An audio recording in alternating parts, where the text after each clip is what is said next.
Olá, é um prazer falar com vocês, residentes de medicina interna da Clínica Médica da Faculdade de Medicina da USP. Eu sou o Gerson Salvador, vocês me conhecem do Hospital Universitário, onde eu sou assistente da divisão de Clínica Médica e também atuo na CCIH. E também atuo como infectologista no Instituto de Medicina Física e Reabilitação, no Luci Montoro e na CCH do Hospital das Clínicas. É um prazer vir conversar com vocês sobre infecção do trato urinário. A pedido da preceptoria, eles me pediram para fazer comentários além do óbvio. Espero que a gente consiga chegar lá. Então, antes de tudo, algumas definições, alguns conceitos. Vamos falar sobre microbiologia, sobre o que são cistites não complicadas, o que são pielonefrites não complicadas, infecções urinárias complicadas e algumas questões que me foram enviadas pela preceptoria. Microbiologia. Vamos falar sobre microbiologia. Os principais agentes de infecção do trato urinário são gram-negativos fermentadores, com Escherichia coli estando em primeiro lugar na grande maior parte dos estudos, das casuísticas publicadas. Nós publicamos esse estudo no HU em 2014, comparando achados de uroculturas de meados da década de 2000 com o começo da década de 2010. E não diferente de outras casuísticas, a Escherichia coli teve em primeiro lugar com mais de 70% dos isolados. E em seguida outros gram-negativos. Semelhante a achados em outros locais do mundo. Em relação ao perfil de resistência a antimicrobianos, é muito importante a gente conhecer porque a nossa flora é diferente do que a gente vê nos estudos internacionais. A gente vê nos consensos americanos e europeus a sulfametoxazol com trimetopima como primeira escolha para tratamento de cistites e infecções urinárias baixas. E a gente vê as quinolonas, ciprofloxacina, como primeira escolha para tratamento empírico de pielonefrites. Vejam que aqui a gente tinha uma sensibilidade a sulfa de apenas 65,9% e a ciprofloxacina de 83% numa curva de queda, né? Então, mostrando que é difícil eleger esses medicamentos para tratamento empírico, né? Quando passa da linha dos 20%, a gente não deve indicar como tratamento empírico. Em relação ao gráfico, à sensibilidade, eu vou pedir para vocês darem uma pausinha e darem uma olhada em outro momento neste gráfico. Esse é o maior estudo que foi publicado na cidade de São Paulo e foi publicado no nosso serviço lá do Hospital Universitário da USP. Então, vale a pena a gente conhecer, provavelmente se assemelha a outros hospitais gerais de complexidade secundária. Agora, vamos às definições. Quando a gente fala de cistite, uma infecção urinária baixa, normalmente ela se manifesta com disúria. Esse é o sinal cardinal. Com ou sem hipolaciúria, pode ter urgência, pode ter dor suprapúbica e hematúria também. Em mulheres no menacme com sintomas acima e que não tenham corrimento ou irritação vaginal, a gente tem mais de 90% de probabilidade do diagnóstico de cistite aguda. Então, nessas mulheres, a gente diz que elas têm cistites não complicadas. Lembrando que, se for gestante, se a mulher já estiver no pós-menopausa, se for criança, homem sempre, ou pessoas com doenças que diminuem a imunidade, como diabetes, neoplasias, o uso de imunossupressores, a gente vai considerar complicado. Mulher no menacme com diagnóstico clínico de cistite, não é necessário coleta de urina 1 nem de urocultura. Destaque: comece a terapia empírica de curta duração sem coletar qualquer exame. Regime ambulatorial, sem maiores complicações. Em relação ao tratamento da cistite não complicada, as opções de terapia empírica são nitrofurantoína. A gente vê nos estudos internacionais 100 miligramas de 12 em 12 horas, mas essa é uma formulação em macrocristais que não está disponível no Brasil. Aqui no Brasil são 100 miligramas de 6 em 6 horas por 5 dias. Pode fazer 3 dias? Não pode. Tem estudo que testou a não inferioridade da nitrofurantoína por 3 dias comparado aos 5 dias e 3 dias foi inferior. Então, não estamos autorizados. Norfloxacino pode ser 400 miligramas de 12 em 12 horas por 3 dias. Lembrando que a gente estava num ascendente de resistência a quinolonas, né? Então, usar quinolona empírico ela é temerário, se tiver outras opções. A gente pode usar amoxicilina clavulanato, de 875 de 12 em 12, de 3 a 5 dias. A gente pode usar cefalosporinas também, até cefalosporina de primeira ou de segunda geração, também nesse prazo de 3 a 5 dias. E a fosfamicina de 3 gramas a gente pode usar em dose única. Eu quero chamar a atenção para a fosfamicina porque ela consta como primeira escolha em alguns guidelines, inclusive em diretrizes dos nossos colegas da ginecologia. A fosfamicina ela é uma excelente alternativa para tratar grávidas, né? Mas a gente precisa fazer um destaque. Ela tem um perfil de sensibilidade excelente porque ela ficou décadas no ostracismo sem ser utilizada. Ela tem amplo espectro. Ela pode ser usada para bactérias produtoras de beta-lactamase, inclusive KPC. Entretanto, ela tem uma concentração de pouco tempo no trato urinário.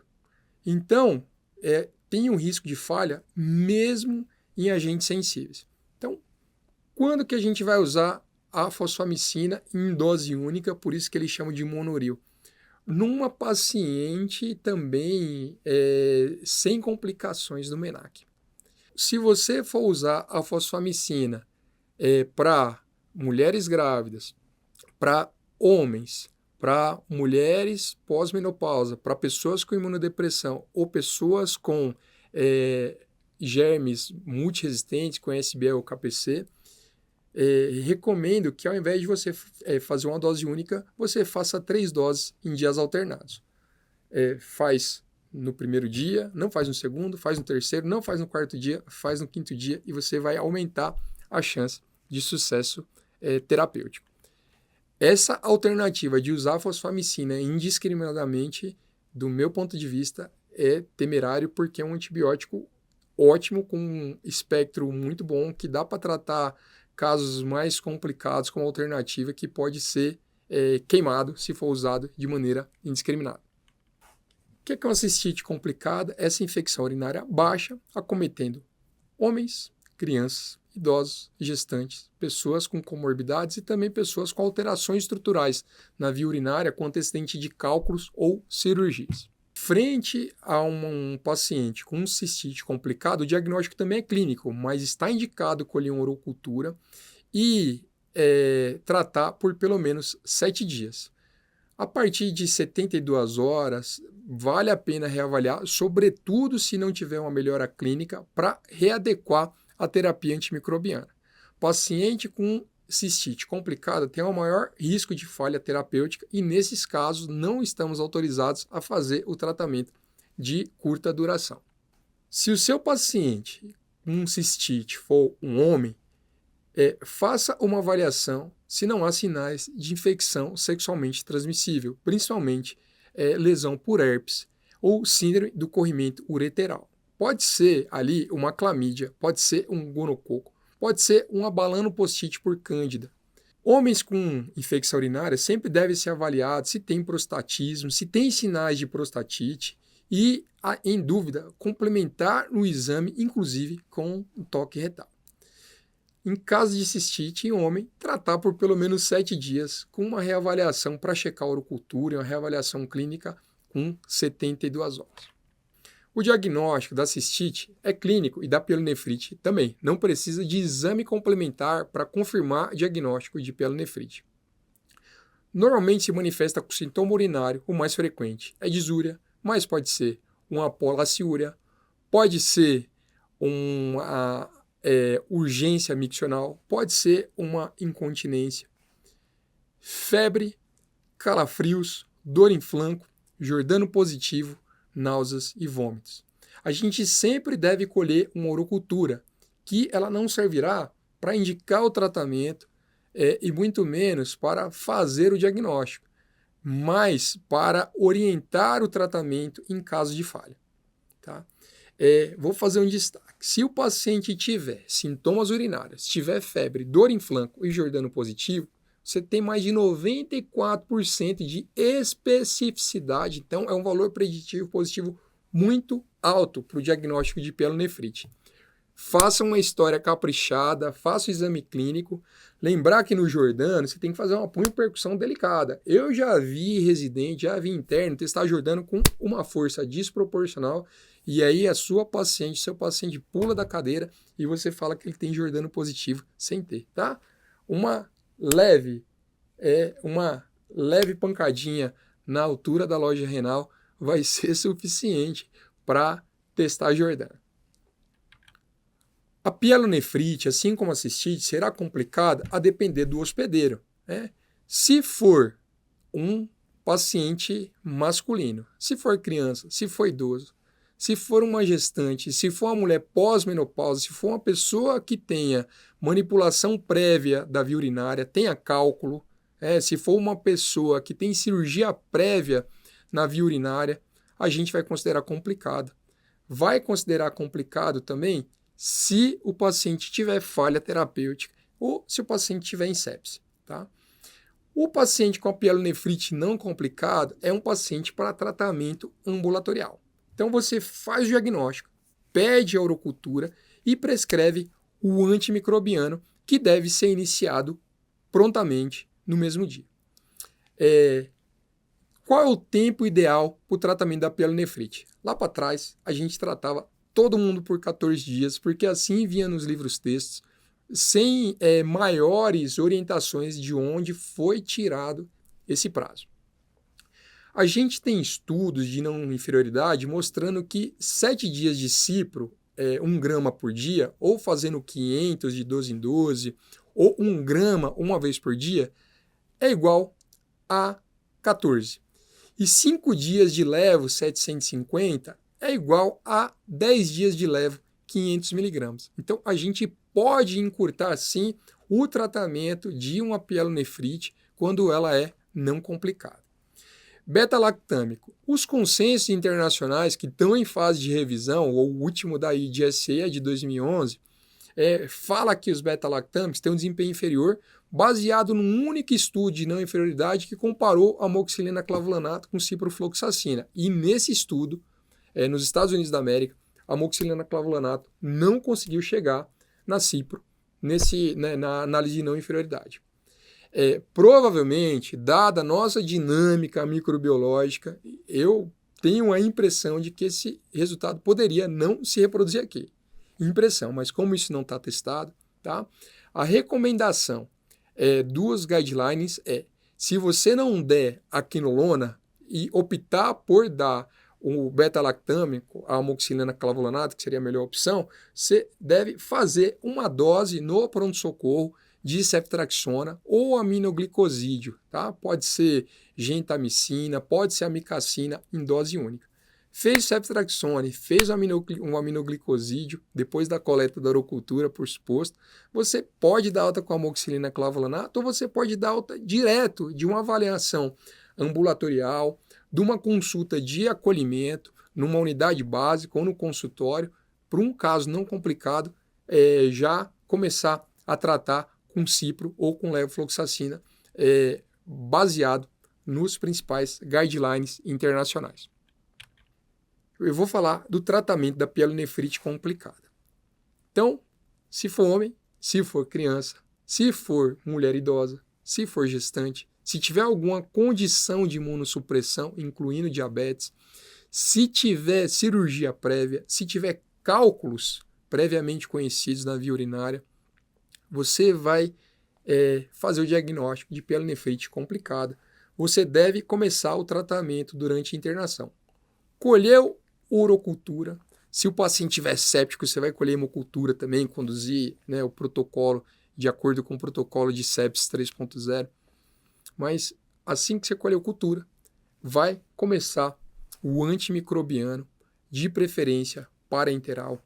Você vai avaliar, no mínimo, a função renal e você vai avaliar se tem algum fator obstrutivo, porque eles têm um risco maior de ter hidronefrose ou de ter um abscesso com uma chance maior de falha terapêutica.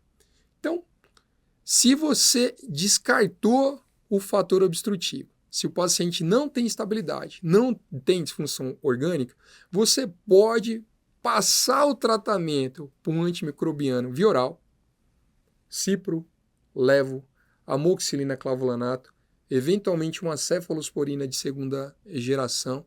Você pode fazer essa transição para um tratamento por via oral e seguir em regime ambulatorial como uma pielonefrite não complicada, fazendo aqui alguns destaques, né, para gestantes que têm os seus protocolos específicos, porque pode precipitar um parto precoce, então o pessoal da obstetrícia tem que fazer esse segmento, e as crianças vão ter os seus protocolos próprios também.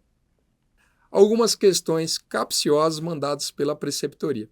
O preceptor me mandou essa primeira pergunta. Precisa da urina 1, EAS, para fazer o diagnóstico de cistite numa paciente jovem? Não precisa nela e talvez não precise em ninguém.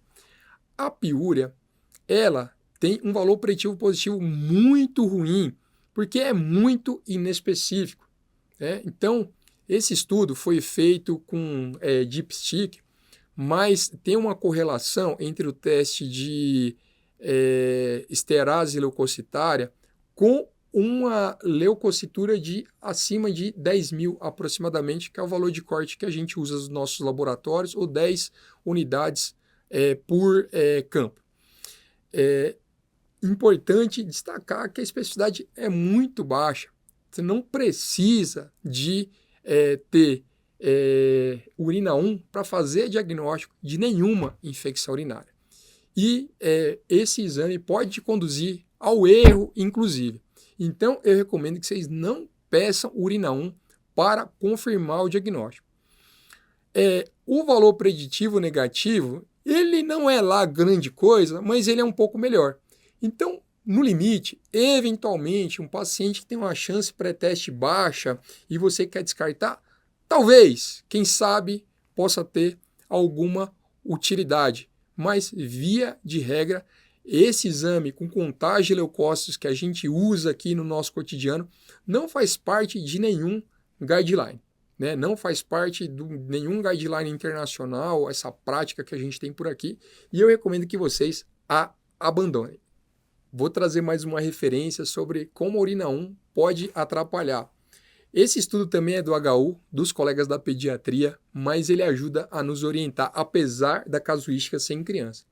A Denise Lô, que fez esse estudo, ela escreveu o seguinte: o início do tratamento empírico com um corte de leucocitura acima de 10 mil levaria a um tratamento desnecessário de 65% dos casos.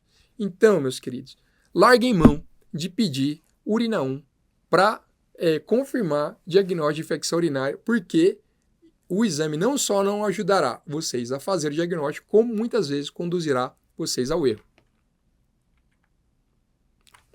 Aí o Precepa me perguntou qual é o tempo de tratamento para cistite pielonefrite não complicada e complicada. Já falei, vou repetir. Cistite não complicada, a gente pode fazer tratamento curto. Pode fazer monoril, fosfamicina, sem conflito de interesse, 3 gramas, dose única. Pode fazer ou quinolona, ou beta-lactâmico, que pode ser tanto um clavulin quanto um acéfalo de segunda, até um acéfalo de primeira, por 3 dias. Pode fazer, se você tiver uma evidência microbiológica, que provavelmente não tenha, mas pode fazer sulfametoxazol com trimetoprim por 3 dias também, não é recomendado como opção empírica por aqui. Pode fazer nitrofurantoína por 5 dias, tá? Para uma pielonefrite não complicada, você pode fazer 7 dias de cipro, 500 de 12 em 12 ou 1 grama por dia. Você pode fazer 7 dias de amoxicilina clavulanato, lembrando que nesse caso existe uma recomendação de consenso, que eu não sei se vai se manter, tá? Eu acho que não. Eu acho que foi baseado numa evidência, apesar de ser um estudo clínico, randomizado, mas uma casuística pequena em um único estudo. Mas se você escolher amoxicilina clavulanato, pelos guidelines internacional, fazer uma dose de ceftriaxona ou de gentamicina ou de amicacina no pronto-socorro, e aí você pode tratar por 7 dias também. E a pielonefrite complicada, os textos eles são muito díspares, né? Eles falam em fazer de 10 a 14 dias, mas provavelmente, se avaliarem direitinho, com estudos com essa população, provavelmente vai dar para diminuir o tempo de antimicrobiano. Por quê? O rim é muito irrigado. Se não tiver fator obstrutivo, não tem porquê ele não ser rapidamente esterilizado. Se tiver abscesso, se tiver fator obstrutivo, aí é outra coisa. Outra perguntinha, a possibilidade de iniciar antibiótico parenteral para uma pielonefrite converter para terapia oral? Pode. Lembra que se for não complicado, você pode dar tratamento por via oral na cara. Passou no acolhimento, o paciente tem diagnóstico, você pede orocultura para ele, ele colhe a sua orocultura, retira o medicamento e começa a tomar prontamente. Você pode tratar por via oral, inclusive, lógico, orientando todos os sinais de alarme, né? E fazendo o pedido da orocultura e garantindo uma reavaliação do paciente, ou no seu serviço mesmo, ou com o médico que o acompanha, ou orientando a procura de uma UBS em que ele possa checar o resultado da pielonefrite à distância, né? Então, é possível tratar por via oral direto e é possível converter sim, porque se você começou a tratar uma pielonefrite complicada, que você descartou fator obstrutivo, o paciente está estável, ele descomplicou, né? Com exceção de gestante e de criança, que nós não vamos entrar nessa seara aqui, mas você pode converter para o tratamento por terapia por via oral e muitas vezes a gente faz isso mesmo. Descartou o fator obstrutivo do pronto-socorro mesmo, a gente faz a primeira dose e já dá o medicamento por via oral para completar aí uma semana, pelo menos, de tratamento. Às vezes os guidelines falam em 10, falam em 14 dias, mas tem muita arbitrariedade aí. Então, um paciente que trate de 7 a 10 dias com evolução boa, enfim, está afebril, a urocultura mostrou que é um germe sensível, não tem motivo para ficar esticando indefinidamente. Próxima pergunta. Cândida na urocultura de sonda vesical de demora, o que fazer e quando valorizar?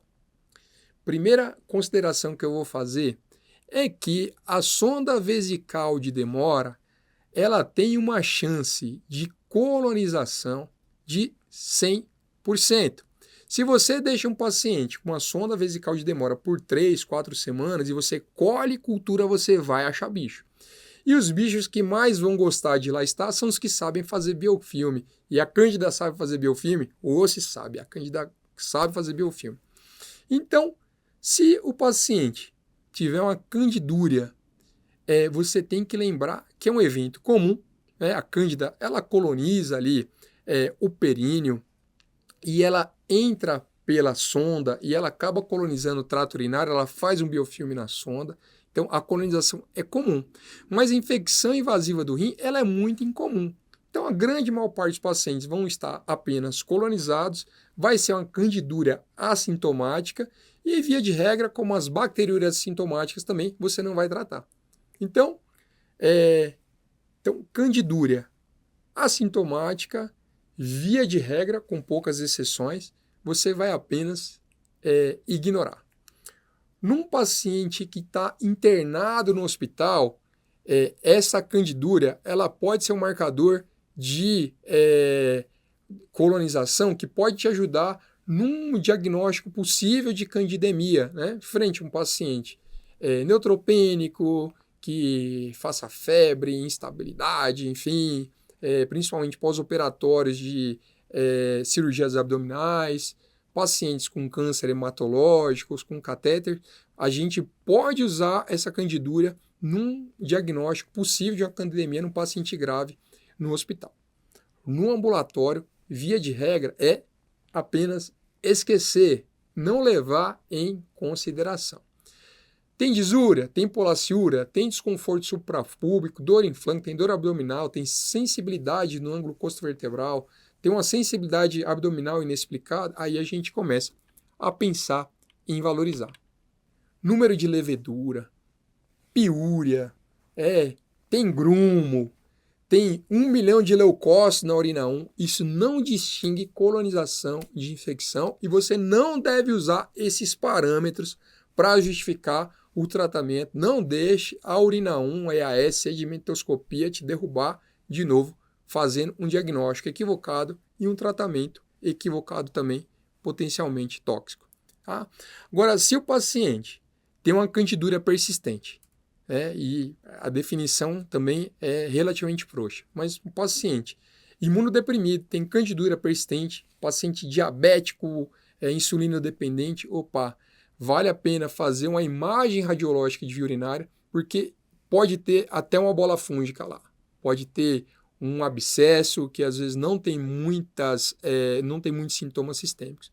Então, candidúria persistente, imunodeprimido, lembra da diabetes, vale a pena pedir uma imagem. Agora, se o paciente tem sinais e sintomas sistêmicos, está prostradaço, está rebaixado, fazendo febre alta, fazendo disfunção orgânica, você tem que pensar numa infecção com disseminação hematogênica, tem que colher hemocultura, tem que pensar em endocardite, infecção de catéter, se for o caso, fazer uma avaliação dos olhos que pode dar endoftalmite, você tem que pensar em infecção invasiva, tá? E aí você vai pensar em algo mais grave, tá certo?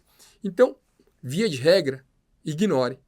Se tiver sintomas que sejam compatíveis com infecção urinária baixa, dá para tratar um medicamento por via oral, com fluconazol mesmo, né? Para a maior parte das nossas candidas são sensíveis. E se tiver sinais e sintomas sistêmicos, tem que procurar a infecção invasiva. E a candidúria assintomática não se trata? Via de regra, não trata. Considere tratar em paciente neutropênico. Então, paciente hematológico, está fazendo neutropenia, você tem que prestar atenção. Às vezes o cara está com catéter central lá, às vezes o cara está usando NPP. Então, a gente pode ter um limiar menor para tratar essa candidúria assintomática com o objetivo de evitar uma candidemia, uma infecção invasiva. O mesmo vale para recém-nascido de muito baixo peso, porque eles também têm um risco maior de fazer infecção invasiva por cândida e também em pacientes que vão ser submetidos à manipulação do trato urinário. O cara tem uma candidúria persistente documentada. Você vai fazer ali uma cirurgia, uma cistoscopia, então pode ser conveniente fazer o tratamento nesse cenário. E aí você pergunta, cistite em idoso pode fazer delírio? Então, claramente existe uma associação e é muito difícil determinar uma relação de causa e efeito. Então, cistite idoso pode fazer delírio? A resposta é não sabemos. Apesar de constar ali em todos os textos, né, que a gente vai consultar sobre delírio, muitas vezes eles falam que cistite é uma causa muito importante ou é a causa mais importante, mais relevante de causa de delírio. Mas ela pode não estar causando, pode ser só uma associação. Fazer o diagnóstico de cistite no idoso, principalmente quando ele tem uma alteração cognitiva, é difícil, né? É desafiador. E a gente tem uma alta prevalência de bacteriúria assintomática nessa população. Então, às vezes a gente acha uma bacteriúria, atribui a bacteriúria àquela alteração cognitiva e, eventualmente, a gente também trata de maneira desnecessária e o paciente melhora do delírio, às vezes porque ele melhorou de uma dor que ele tinha, um bexigoma, melhorou porque ele usou um medicamento que o estava intoxicando em casa e o tempo de observação no hospital fez com que ele clareasse aquele medicamento com efeito tóxico. Eventualmente ele estava desidratado e passou a estar melhor hidratado, ele compensou uma doença clínica, né? Ele está com a glicemia melhor controlada, no caso de um paciente diabético. Então, muitas vezes que você tratou um paciente, uma chamada Neuritu, né, que a gente brinca, que esse é uma entidade sui generis, né? Uma entidade curiosa, né? Que você tinha certeza que era uma Neuritu e você deu um antibiótico, que você atribuiu a ter dado antibiótico, o paciente melhorou. Pode não ter sido isso. Pode ser outras intervenções que fizeram ele melhorar do delírio. Teste de urina. Sinais e sintomas clássicos de TUR: disúria, urgência, frequência agravada, incontinência, hematura, dor suprapúbica, dor no ângulo costovertebral, ou sinais de doenças agudas graves, paciente com febre alta ou paciente séptico, convém fazer o teste de urina. Fora desse cenário, não é recomendável fazer teste de urina. Muitos médicos consideram o declínio funcional, alteração comportamental, de estado mental, às vezes até queda, como indicativo de TUR em pacientes idosos. E aí, quantas vezes vocês não viram pé de urina 1 em uma urocultura? Quando o paciente não tem nenhum dado na história, nenhuma queixa relatada por familiar, que possa levar esse diagnóstico.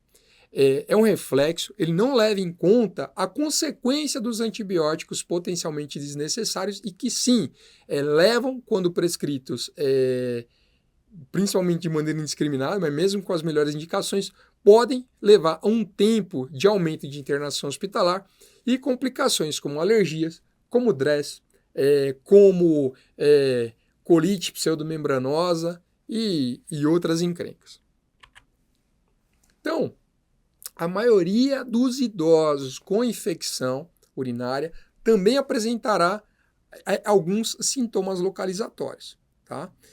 Alterações inespecíficas, desorientação, confusão, queda, não são preditores confiáveis de bacteriúria ou de infecção urinária.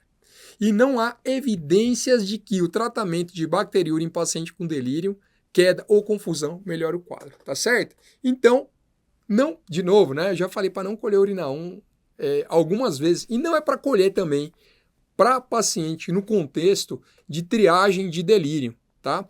O paciente com delírio, ele tem que ser avaliado globalmente, a começar com uma história bem qualificada para tentar entender possíveis fatores desencadeantes, com a avaliação de hidratação, de drogas, né? Uma avaliação de eletrólitos, de sódio, de cálcio, etc. E lembrar que a infecção urinária ela é possível, mas principalmente no contexto de um paciente que tem sintomas. Se ele não tem sintomas, nada, e não está séptico, e não está instável, e não está com febre alta, você não tem nada que ficar testando infecção urinária e passando vergonha nas passagens de plantão. Acabaram as perguntas capciosas. Eu espero que vocês possam pensar um pouquinho sobre o que eu trouxe aqui. Lembrando que os guidelines estão agora sendo reescritos, né? Já tem bastante tempo desse último guideline da IDSA, que foi feito em conjunto com a Associação Europeia. A gente tem poucos dados brasileiros, tanto em relação a tratamento clínico e dados microbiológicos também. Acho que é importante a gente ter esse cuidado quando a gente vai avaliar as orientações e use o bom senso, gente, por favor, tá? Se vocês conseguirem levar dessa nossa discussão que piúria não só não faz o diagnóstico de infecção urinária, quanto muitas vezes retarda o tratamento quando o paciente tem uma clínica que já dá o diagnóstico, ou te leva a um diagnóstico equivocado, fazendo com que você prescreva antibiótico de maneira também desnecessária. Tá? Então, pare com isso de ficar procurando leucócito no xixi alheio. Tá? Não peçam urina 1 para confirmar o diagnóstico e também, via de regra, não peçam para descartar. Pare de perseguir a Neuritu no paciente com delírio, achar lá 30, 40 mil leucócitos na urina 1 e falar, tá vendo? Achei aqui a causa, porque provavelmente você vai estar também se enganando, tratando a causa errada e eventualmente não vendo o que causou aquele quadro de delírio, que é sim um fator de risco independente para a mortalidade. E se você não acertar o que está causando delírio, vai aumentar o risco do seu paciente morrer, além dele estar usando um antimicrobiano que pode ser desnecessário e na maior parte das vezes não ajuda, tá? Em relação ao tempo de antimicrobiano, provavelmente sempre a gente vai caminhar para menores tempos, quando a gente fizer estudos que teste as diversas drogas nas diversas situações. Então, tempo de antibiótico, isso no geral, a gente sabe que não precisa resolver todo o processo inflamatório para tirar um antibiótico, porque você mata o bicho e a inflamação permanece. Então, provavelmente, a gente vai caminhar para tempos menores, inclusive, se testar outras populações, como já foi testado em mulheres jovens, que é a grande maior parte das pessoas que têm infecção urinária, provavelmente a gente consiga encurtar também o tempo de tratamento nessas outras populações. Mas eu recomendo que a gente sempre faça olhando para as evidências e olhando para as melhores diretrizes. Um abraço, foi um prazer falar com vocês, tanto os residentes da medicina interna, com que a gente compartilha lá diversos momentos lá no hospital universitário, na emergência, né? Enfim, na discussão na CCH, enfim, e também com todo mundo que acompanhou aqui através da internet. Um grande abraço a todas, a todos e a todos.